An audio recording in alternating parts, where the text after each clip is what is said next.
নিচের কোন ভগ্নাংশটি ছোট?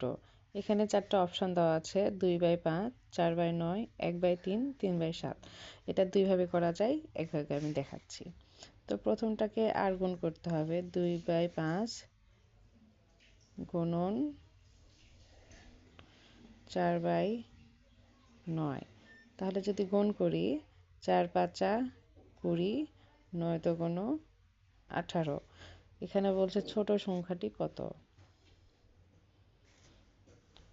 তাহলে 18 আর 20-এর মধ্যে ছোট হলো 20, তাহলে এটা আমাদের নিতে হবে। আবার এই 2/5-কে গুণ করতে হবে 1/3 দ্বারা। তাহলে 5×1 5, 3×2 6। ছোট আমাদের এই 1/3, মানে এটার হচ্ছে অ্যান্সার হচ্ছে 5। আবার এই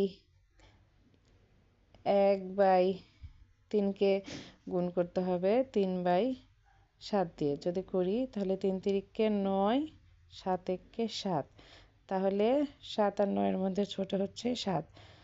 তাহলে আমরা পাচ্ছি এই এতগুলো ভগ্নাংশের মধ্যে 1/3 ছোট। তো এটা আমাদের অ্যান্সার। এটি হলো রুল নাম্বার 1। এবার আমি রুল নাম্বার 2 করব।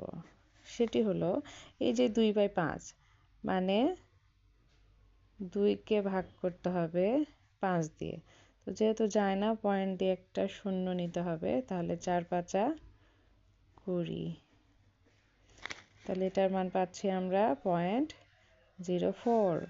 পরেরটা করতে হবে 4/9, মানে এই 4-কে 9 দ্বারা ভাগ করতে হবে। তো যেহেতু যায় না, পয়েন্ট দিয়ে একটা শূন্য নিতে হবে। শূন্য যদি নিই তাহলে 5 নং 45 আর 4 নং 36।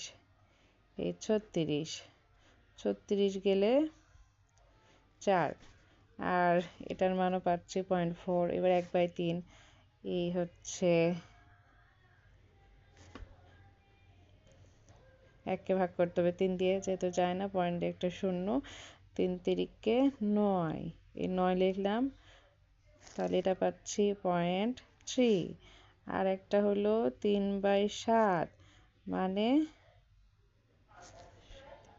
3-কে ভাগ করতে হবে 7 দিয়ে, পয়েন্ট দিয়ে শূন্য।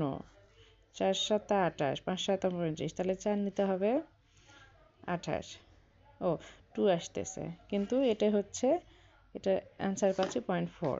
তাহলে প্রথমটা 0.4, পরেরটা 0.4, তারপরেরটা ভাগ করে 0.3, তারপরেরটা ভাগ করে 0.4। এতগুলোর মধ্যে এই 0.3-ই ছোট। তো আমাদের দুইভাবে করেই অ্যান্সার আসতেছে 1/3, এই ভগ্নাংশটি ছোট।